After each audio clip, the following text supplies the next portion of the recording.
அனிதா, நீங்களா? உள்ள வாங்க.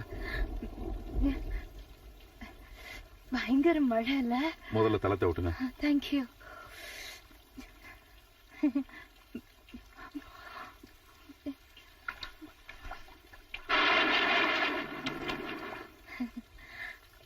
ஆபீஸுக்கு போய் 2 நாள் ஆச்சு.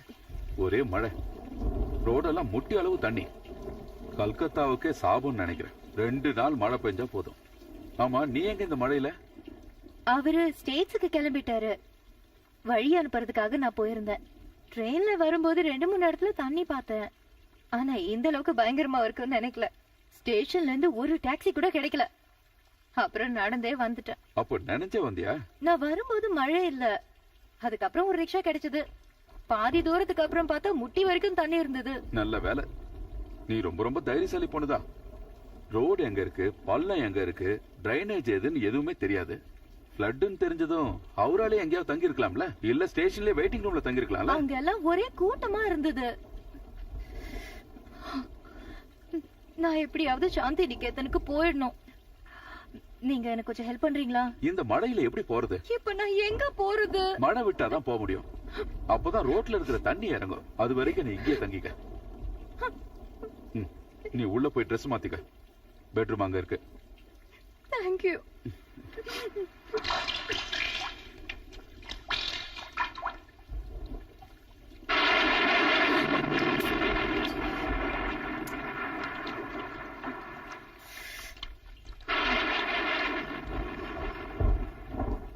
டீ குடிங்க.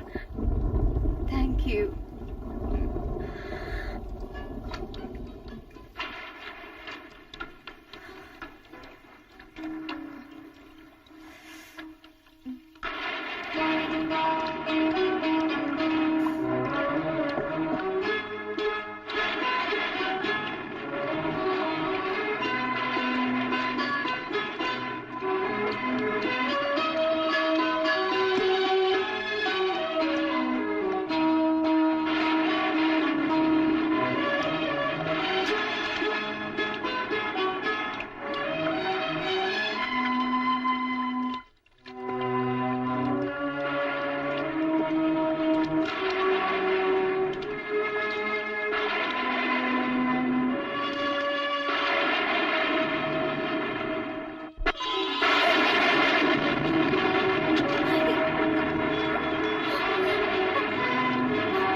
நேத்து அப்படி நடந்துகிட்டதுக்கு என்ன மன்னிச்சிரு.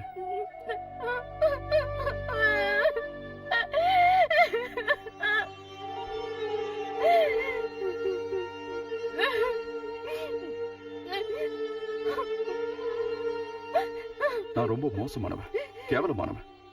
அடைக்கணும் தேடி வந்த உன்கிட்ட போய் நிச்சயம் நான் பண்ண தப்புக்கு மன்னிப்பே கிடையாது. அந்த நேரத்துல என்னையும் மறந்துட்டேன். நீயாவது என்ன தள்ளி விட்டுருக்கலாம்ல, எதையாவது எடுத்து அடிச்சிருக்கலாம்ல. தப்பெல்லாம் என் மேலதான். அந்த நேரத்துல நான் என்ன பண்றேன்னு புரியல. நான் துரோகம் பண்ணிட்டேன், ஆரிக்கு துரோகம் பண்ணிட்டேன். நான் உயிரோட இருக்க கூடாது, நான் செத்து போயிடணும். இங்க பாரு அனிதா, அந்த நேரத்துல ஏதோ உணர்ச்சி வசப்பட்டு தப்பு பண்ணிட்டோம். தப்பு நடந்துருச்சு. நாம இத ஒரு எழுத்து பிழையா நினைச்சு மறந்துடலாமே. மறக்கிறதா? எப்படி? ஏன் ஹரியை ஏமாத்தி நான் எப்படி வாழ முடியும்? இல்ல, சரி, நான் என்ன பண்ணணுங்கிறதையாவது சொல்லு அனிதா. நான் உன்னை கல்யாணம் பண்ணிக்கிட்டுமா?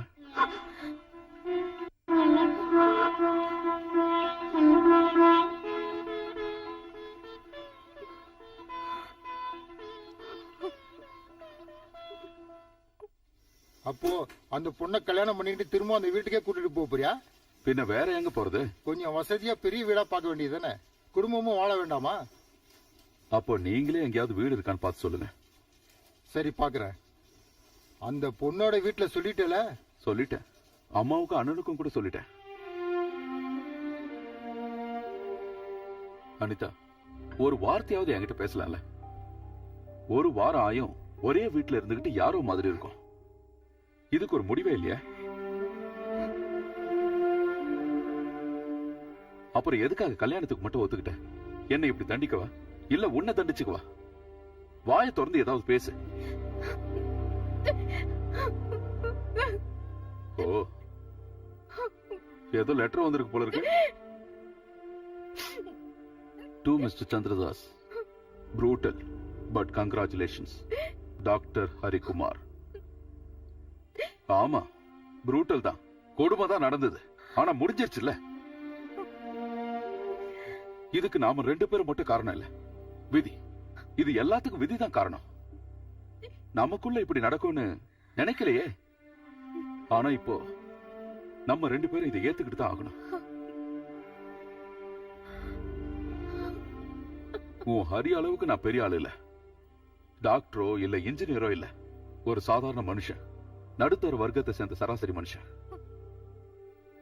என்ன வெறுக்கலாம், என்ன திட்டலாம், ஆனா அவமானப்படுத்தினா என்னால தாங்கிக்க முடியாது. அனிதா, போராட்டத்துல என் வாழ்க்கையை தொலைச்சவனா, குடும்பம், மனைவி, குழந்தைங்க, இதையெல்லாம் நான் என்னைக்குமே எதிர்பார்த்ததில்ல. ஆனா இனிமே என்னோட வாழ்க்கையில ஒவ்வொரு நாளும் உனக்காக தான் வரப்போறேன். முழுசா நீ என்னை ஏத்துக்க மாட்டேன்னு எனக்கு தெரியும். நான் உன் மேல வச்சிருக்கிற பாசத்துல 100 ஒரு பகுதியை நீ என் மேல வச்ச போதும். உன்கிட்ட நான் எதிர்பார்க்கறது அதான். Anitha,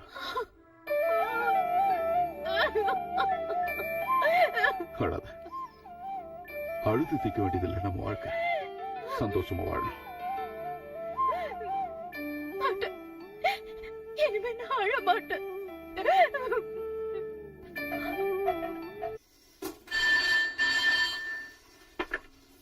hello, India times. ஆமா, சந்திரதாஸா? எங்க இருந்து? ஹோட்டல் பேர் என்ன? Room number? உடனே வரேன்.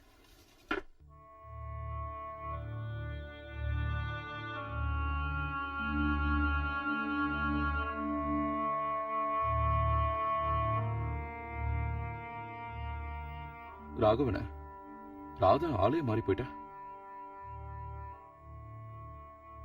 ஜோசப் இறந்த விஷயம் உனக்கு தெரியாதா? தெரியும். போலீஸ் கூட நடந்த சண்டையில தானே? சண்டை இல்லையா?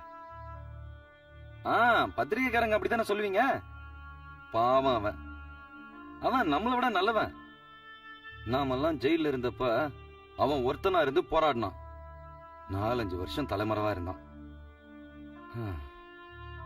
எப்படியும் அவனை பிடிச்சிருவாங்கன்னு தெரிஞ்ச உடனே அவனே போய் போலீஸ்ல சரண்டர் ஆயிட்டான். அதுவும் இவ சொன்னதனால சரண்டர் ஆனான். இவ அவனை விரும்பினான், கல்யாணம் பண்ணிக்கணும்னு ஆசைப்பட்டா. அதுக்கப்புறம் தான் ஜோசப் சண்டையில இறந்துட்டான்னு நாங்க கேள்விப்பட்டோம். அவனை கொன்னுட்டாங்கடா, அடிச்சு சித்திரவதை பண்ணி அப்புறம் ஷூட் பண்ணிட்டாங்க. சர்க்கிள் இன்ஸ்பெக்டர் ஜார்ஜ் தாமஸ் தான் அதை பண்ணாரு. அதுக்கு அரசாங்கம் அவனுக்கு பரிசு வேற கொடுத்தது, சர்வீஸ் என்ட்ரி. ஆனா உண்மையான குட் சர்வீஸ் என்ட்ரி அவனுக்கு கிடைச்சது 4 நாளைக்கு முன்னாடி. 4-5 பசங்களும் அவங்களோட இவளுமா சேர்ந்து அவனை கோட்டர்ஸ்லயே போட்டு தள்ளிட்டாங்க. என்ன புரியலையா? கொன்னுட்டாங்க. தூக்கத்திலேயே யாருக்கும் தெரியாம கொன்னுட்டாங்க. தப்பு இல்லல? இல்ல. அவன் செஞ்சதுக்கு இது வேணும். இப்போதைக்கு எனக்கு இவ மட்டும்தான் இருக்கா. இவ போலீஸ் கையில மாட்டாம இருக்க நாம தான் இவளுக்கு உதவி பண்ணணும். ராதாவை என்கிட்ட ஒப்படைச்சிட்டு அவர் திரும்ப போயிட்டாரு. அவளுக்கு லேடிஸ் மட்டுமே நடத்துற ஒரு எக்ஸ்போர்ட் கம்பெனில வேலையும் வாங்கி கொடுத்துட்டேன். கடைக்கு பின்னாடி இருக்கிற ஒரு சின்ன ரூம்ல தங்கறதுக்கு இடமும் கிடைச்சது. சம்பளம் ரொம்ப கம்மி. தினம் தினம் போராட்டம் தான். ஆனா கொஞ்ச நாளைக்கு தலைமறைவா தங்கலாம், யாருக்கும் எந்த சந்தேகமும் வராது.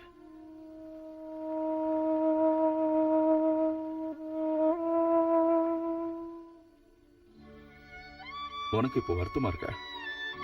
இல்ல, அப்புறம் ஏன் நீ இப்படி சாப்பிடாம இருக்க? வாழணுங்கிற ஆசை எனக்கு இல்ல. ஜோசப் இல்லாத வாழ்க்கை எனக்கு வேண்டாம். மறந்துரு, எல்லாத்தையும் மறந்துரு. நீ நல்லபடியா வாழணும்னு ஆசைப்படுறவங்களும் இருக்காங்க. உனக்கு ஏதாவது ஆச்சுன்னா ராகவனால தாங்கிக்க முடியாது. அவருக்காகவாவது நீ வாழ்ந்தே ஆகணும். சாப்பிடாம இருக்கிறதுனாலதான் இந்த வயிற்று வலியும் வாந்தியும். வா, ஹாஸ்பிட்டல் போலாம். வேண்டாம். வேண்டான்னு சொல்லக்கூடாது, வா போலாம். சரி, நல்லா இருக்கீங்களா? நல்லா அப்பா இருக்கேன். நல்லா இருக்காளா? நல்லா இருக்கா. வேற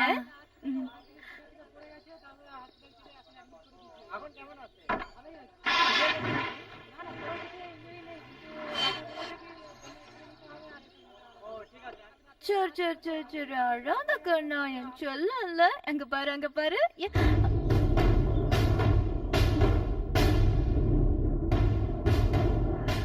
அனிதா, குழந்தைக்கு என்னாச்சு? எப்படி அடிபடுச்சு? ரொம்ப அழறால, என்னாச்சு? ஒண்ணு ஆகல. என் குழந்தைய அழுக நிறுத்த எனக்கு தெரியும். நீங்க போய் அவளை கவனிங்க. அனிதா, இவ யாருன்னு தெரியுமா? நான் எதையும் கேட்க விரும்பல.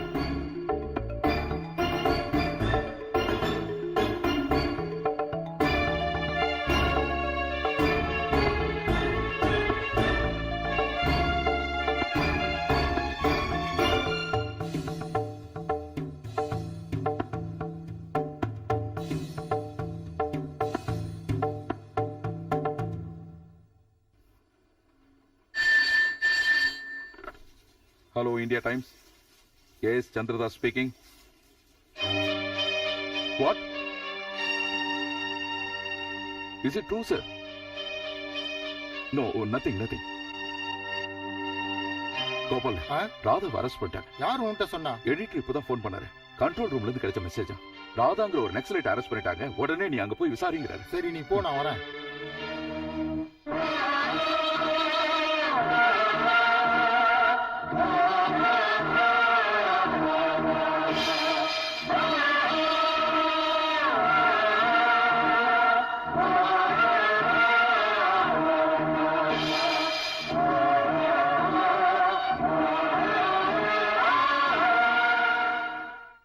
அதுக்கு நீங்க இவ்வளவு டென்ஷன் ஆகி ஒரு பிரயோஜனம் இல்ல. கொலை பண்ணிட்டு எத்தனை நாள் தான் தலைமறைவா இருக்க முடியும்? எனக்கு என் குழந்தை, என் புருஷன், என் வாழ்க்கை மட்டும்தான் முக்கியம். வேற யார் பத்தியும் எனக்கு கவலை இல்ல. குடும்பத்தையே ஒதுக்கிட்டு வாழ்றதுக்காக வந்தவனா. கேட்ட கேள்விக்கு பதில் சொல்லாம அனாவசியமா பேசாத. நான் சொன்னது பதிலா தெரியலையா? வேற எதுவும் என்கிட்ட கேட்காதீங்க. எனக்கு தெரிஞ்சாகணும். இந்த விஷயம் எனக்கும் உனக்கும் கோபால் அண்ணனுக்கு மட்டும் தான் தெரியும். ஊர் பேர் தெரியாத ஒரு லேடி தான் இன்ஃபர்மேஷன் கொடுத்தாங்கன்னு கண்ட்ரோல் ரூம்ல சொல்றாங்க. எனக்கு சந்தேகமா இருக்கு. இல்ல, கன்ஃபார்மா சொல்றேன். இன்ஃபர்மேஷன் கொடுத்த லேடி நீதான். கொடுத்திருந்தா அது மட்டும் உண்மையா இருந்தா நம்ம உறவு முறிஞ்சிடும். சொல்லுடி. நான் தான் கொடுத்தேன்.